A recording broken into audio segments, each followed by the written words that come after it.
Hello friends, आप लोगों की काफ़ी कमेंट आ रही थी कि मनोविज्ञान और शिक्षण अधिगम का सिलेबस भी कराया जाए। तो अब से आपको मनोविज्ञान और शिक्षण अधिगम के टॉपिक वाइज सीरियल से वीडियो मिलने लगेंगे।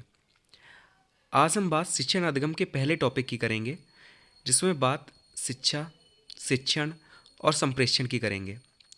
तो चलिए शिक्षा से शुरू करते हैं और इसकी वीडियो की जो पीडीएफ रहेगी वो आपको जल्दी ही टेलीग्राम चैनल पर प्रोवाइड करा दी जाएगी। तो चलिए शुरू करते हैं। शिक्षा है क्या? अगर सिंपल शब्दों में देखें तो जीवन पर्यंत किसी को देखकर, किसी को सुनकर, किसी को कॉपी कर कर कुछ ना कुछ सीखते हैं। तो यह है क्या? यही तो शिक्षा है।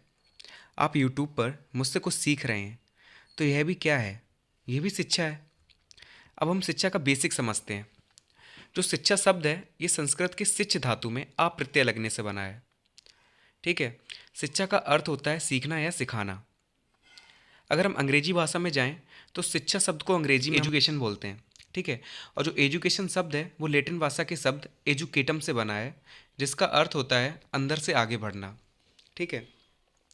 तो शिक्षा के बारे में हमें सिर्फ इतना जानना है कि शिक्षा शब्द जो है वो संस्कृत के शिक्ष धातु में आ प्रत्यय लगने से बना है और अंग्रेजी भाषा में से एजुकेशन बोलते हैं, जिसकी उत्पत्ति लैटिन भाषा के शब्द एजुकेटम से हुई है और एजुकेशन का अर्थ है अंदर से आगे बढ़ना। चलिए अब शिक्षा की कुछ परिभाषाएं देख लेते हैं। महात्मा गांधी ने कहा है कि शिक्षा से मेरा तात्पर्य या मेरा अभिप्राय बालक तथा मनुष्य के शरीर, मस्तिष्क तथा आत्मा में सर्वांगीण एवं सर्वोत्तम विकास से है।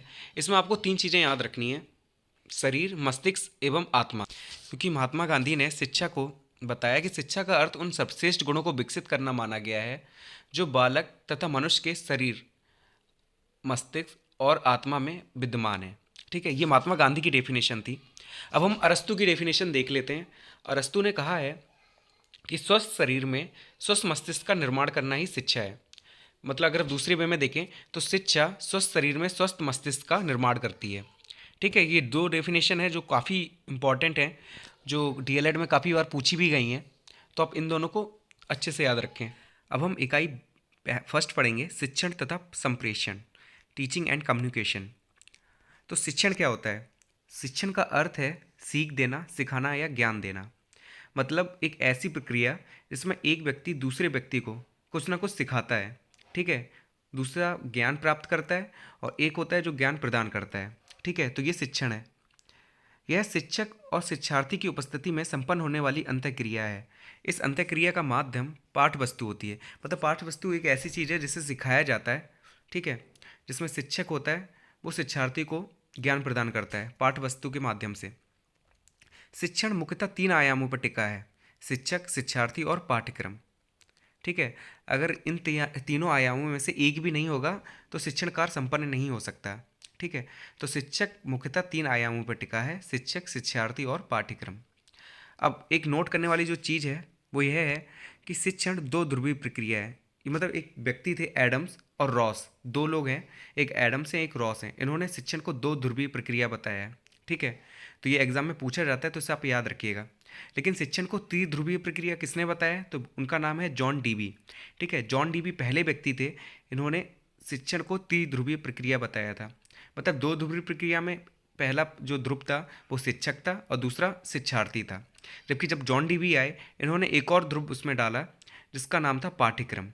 इन्होंने त्रिध्रुवीय प्रक्रिया बताया जिसमें पहला शिक्षक, दूसरा शिक्षार्थी और तीसरा पाठ्यक्रम था। अब हम शिक्षण की कुछ परिभाषाएं देख लेते हैं। जो पहली परिभाषा है वो बीएफ स्किनर के अनुसार दी गई है। तो बीएफ स्किनर ने कहा है जो शिक्षण है वो पुनर्वलन की आकस्मिकताओं का क्रम है। और जो दूसरी डेफिनेशन है वो बर्टन ने कहा है। बर्टन के अनुसार शिक्षण सीखने के लिए प्रेरणा, पथ प्रदर्शन, पथ निर्देशन एवं प्रोत्साहन है। तो ये दोनों डेफिनेशन इंपॉर्टेंट हैं और जो डीएलएड में आई हैं। अब मैंने वही चीज़ें इंक्लूड की हैं इस टॉपिक में जो भी डीएलएड में आपसे पूछा गया है अभी तक। ठीक है, जो लास्ट ईयर्स के आप पेपर देखेंगे तो उसमें किसी ना किसी में आपको ये देखने को मिल जाएंगी डेफिनेशंस। तीसरी डेफिनेशन है क्लार्क के अनुसार, शिक्षण प्रक्रिया बालकों के व्यवहार में परिवर्तन लाने हेतु निर्मित एवं प्रदर्शित की गई है। मतलब कि ये है कि आप जब शिक्षण प्रक्रिया आप देखेंगे, ठीक है, जब आपको कोई सिखाएगा तो आपके व्यवहार में कुछ ना कुछ परिवर्तन आएगा। ठीक है, तो शिक्षण प्रक्रिया बालकों के व्यवहार में परिवर्तन लाने हेतु निर्मित एवं प्रदर्शित की गई है, ये क्लार्क ने कहा है। अब हम शिक्षण की विधियां देख लेते हैं। शिक्षण की दो प्रमुख विधियां हैं। पहली है छात्र केंद्रित विधि, दूसरी है शिक्षक केंद्रित विधि। तो शिक्षक केंद्रित विधि के बारे में जानते हैं। यह सामान्यतः व्यापक होती है। यहाँ समान कठिन विषयों की व्याख्या की जाती है तथा छात्र समझने का प्रयास करते हैं। मतलब एक ऐसी विधि जिसमें शिक्षक प्रमुख होता है, ठीक है, शिक्षक केंद्रित विधि कहलाती है। इसमें शिक्षक अपने हिसाब से बच्चों को पढ़ाता है, ठीक है, वो आता है, सब्जेक्ट जो भी वो पढ़ाता है उसकी व्याख्या करता है और छात्र अपने अपने हिसाब से उसे समझने की कोशिश करते हैं। मतलब इसमें बच्चे को बिल्कुल ध्यान नहीं दिया जाता कि बच्चे की व्यक्तिगत भिन्नता क्या है, उसकी आवश्यकता क्या है, उसकी रुचि क्या है। मतलब बच्चों की रुचि के हिसाब से शिक्षा नहीं दी जाती इसमें, ना ही उनकी आवश्यकता के अनुसार शिक्षा दी जाती है। बस शिक्षक अपने हिसाब से जो उसे सुटेबल लगता है वो उस तरह से शिक्षा देता है। तो ऐसी विधि शिक्षक केंद्रित विधि कहलाती है। जबकि छात्र केंद्रित विधि में क्या होता है, इसमें छात्र प्रमुख होता है। इस विधि के अंतर्गत छात्रों की रुचि, आवश्यकता और क्षमता को ध्यान में रखते हुए शिक्षण प्रदान किया जाता है। मतलब एक ऐसी विधि जिसमें छात्र प्रमुख होता है, ठीक है। आप छात्र की व्यक्तिगत भिन्नता को ध्यान में रखते हैं, उससे किस चीज़ की आवश्यकता है आप उसको ध्यान में रखते हैं, आप उसकी रुचियों को ध्यान में रखते हैं कि उसकी रुचि किस विषय में है। अगर उसकी रुचि व्यापार में है देंगे या बीबीए कराएंगे या बोलेंगे या तुम बीकॉम ले लो, ठीक है, व्यापार के बारे में शिक्षा देंगे। अगर उसकी रुचि साइंस में है तो आप उसे साइंस की शिक्षा देंगे, ठीक है। तो इसमें छात्र केंद्रित विधि ये कहलाती है, इसमें छात्र प्रमुख होता है, ठीक है।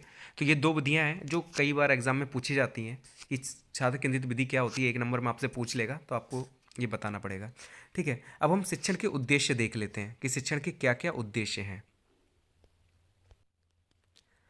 छात्र की मानसिक शक्तियों का विकास करना, मतलब हम शिक्षण के माध्यम से छात्र की मानसिक शक्तियों का विकास करते हैं, ठीक है। छात्रों में आत्मविश्वास जागृत करना, मतलब जो हम उन्हें शिक्षण के माध्यम से विश्वास जगाते हैं, ठीक है, उन्हें आत्मानुभूति के योग्य बनाते हैं। छात्रों को सीखने के लिए प्रेरित करना, ठीक है, और छात्रों में वातावरण के प्रति समायोजन की शक्ति प्रदान करना, मतलब उन्हें इस काबिल बनाना कि वो किसी भी दूसरे वातावरण में जाकर खुद को समायोजित कर सकें, ठीक है। तो ये कुछ उद्देश्य हैं और उद्देश्य देख लेते हैं। छात्रों में सृजनात्मक क्षमता का विकास करना, मतलब उन्हें सृजनशील बनाना। छात्रों में आत्माभिव्यक्ति का विकास करना, ठीक है, जिससे वे अपने अनुभव तथा विचार को दूसरों के सामने प्रस्तुत कर सकें। छात्रों में स्वयं उचित निर्णय लेने का गुण विकसित करना, मतलब उन्हें इस काबिल बनाना शिक्षण के माध्यम से उचित निर्णय लेने की काबिल बन सकें, ठीक है। अब शिक्षण को प्रभावित करने वाले कारक, मतलब कई कारक ऐसे होते हैं जो शिक्षण को प्रभावित करते हैं। तो पहला पॉइंट है कक्षा का वातावरण। मतलब शिक्षण को कक्षा का वातावरण प्रभावित कैसे करता है। तो जैसे कि अगर कोई कक्षा ऐसे स्थान पर है जहाँ पे बहुत शोरगुल आ रहा है, ठीक है, अगर जहाँ ज़्यादा शोरगुल होगा, ठीक है, भीड़ वाला इलाका होगा, तो वहाँ पे शिक्षण कार्य आप उतनी प्रभावी तरीके से नहीं कर पाएंगे, ठीक है। दूसरा है छात्रों का मनोशारीरिक स्तर। तो छात्रों का जो मनोशारीरिक स्तर होता है ये भी अहम भूमिका निभाता है शिक्षण को प्रभावित करने में, ठीक है। तीसरा है विषय वस्तु का स्वरूप व स्तर।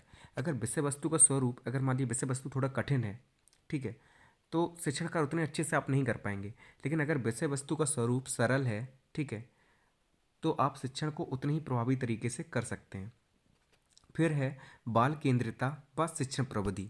मतलब जो शिक्षण कार्य होना चाहिए वो बाल केंद्रित होना चाहिए, ठीक है।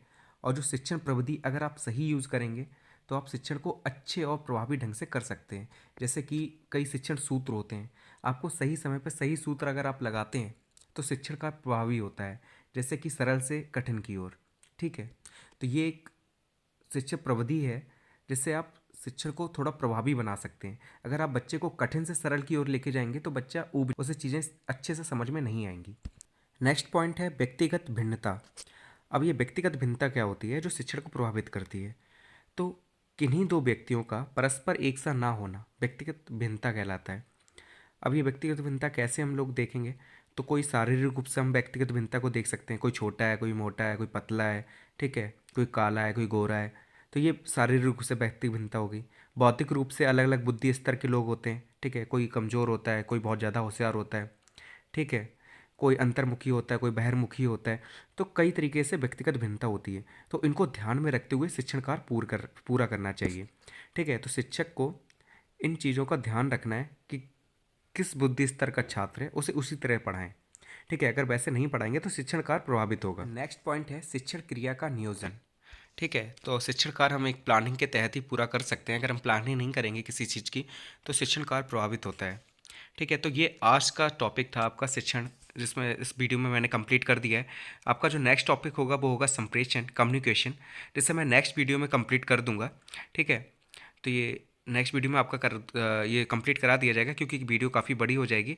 तो आप तब तक इसके नोट्स बना लीजिएगा सारे, जो भी मैंने शिक्षण और शिक्षा जो आपको समझाया है। नेक्स्ट वीडियो में संप्रेषण के साथ आपको मिलूंगा। तो चैनल के साथ जुड़े रहें, आपको जल्दी ही डीएलएड फर्स्ट सेमेस्टर की सारी वीडियोज़ इस पर मिल जाएंगी, और आपका जो भी सिलेबस रह रहा है वो जल्दी ही कंप्लीट करा दिया जाएगा। एंड थैंक यू चैनल से जुड़े रहने के लिए।